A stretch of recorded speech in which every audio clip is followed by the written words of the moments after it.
La musique que j'ai composée pour le film, ce qui était particulier dans ce projet-là, c'est que le film n'était pas encore tourné, il était encore en écriture du scénario.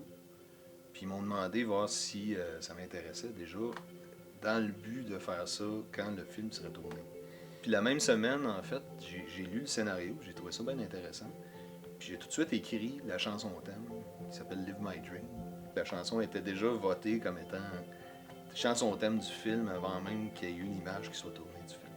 Ok, ta version que tu avais, Letting Go, I'm Flowing with the Snow, on va l'essayer. Ok. Ça veut dire. And the grass too. Dream on a gap of all the gravity, letting go. I'm falling with the snow from a dream of all I have to see. Don't hold me, but please walk next to me. I'm here to live my dream, and I will deal with this. I had to leave my team. I'll be home for Christmas. La méthode habituelle pour faire une musique de film, c'est que tout le montage est fait. Puis là, le réalisateur envoie le film aux musiciens, aux compositeurs, puis on fait la musique exactement en fonction du montage qu'on appelle locké, donc qui est final. Puis il y a eu beaucoup une collaboration quand même assez importante avec le réalisateur, de dire je propose quelque chose, il modifie un petit peu les images, le montage changeait en fonction de la musique changeait en fonction du montage. Fait que c'est un échange comme ça qui était assez intéressant quand même. Certaines musiques que j'avais proposées, qui n'ont pas nécessairement été acceptées ou qu'on a modifiées en fonction de la vision du réalisateur. On fait sentir ta présence dessous de l'orage. Ils voudront de temps. Donc cette chanson-là elle avait été composée vraiment dans l'esprit d'être une chanson.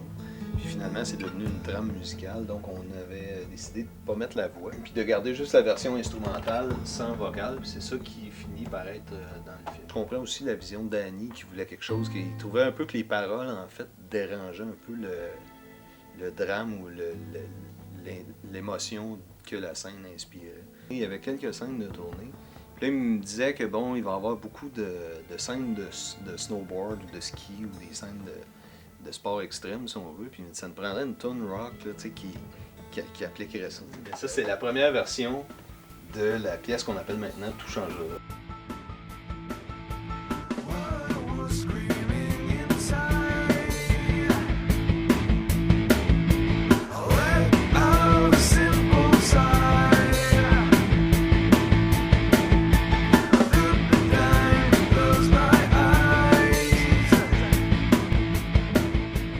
Moi, je voyais un peu plus le potentiel de cette chanson-là. Puis lui, il voyait peut-être un petit peu plus l'enrobage, de dire, ouais, la voix, c'est pas super. Puis avec le piano et tout ça. Mais je suis revenu avec une version un petit peu plus techno, si on veut, qui ressemble à ça. Qui est finalement la version qui est dans le film. Puis quand je suis arrivé avec cette version-là, ça a cliqué plus facilement pour Danny.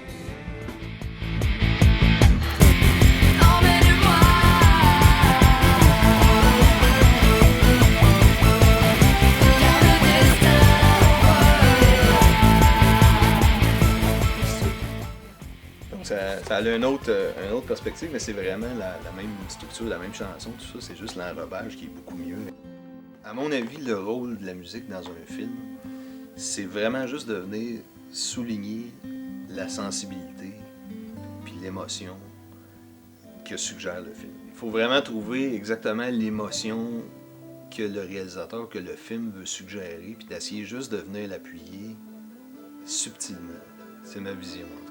Dans certaines places, quand c'est quelque chose qui doit être intense ou tout ça, on peut se donner un petit peu plus, puis en mettre, puis faire quelque chose d'un petit peu plus grandiose. Mais juste avoir, peut-être trouver les bonnes cordes sensibles aux bonnes places, pour mettre en valeur le projet. Puis c'est peut-être ça qui fait que ça marche, qui fait que les gens aiment la musique, parce qu'il y a un petit côté quand même émotif ou émouvant dans la musique que j'ai faite qui est là. En tout cas, moi, j'ai essayé de jamais perdre ça de vue, là, de dire il faut vraiment que l'émotion passe. With your perception of skin and stars.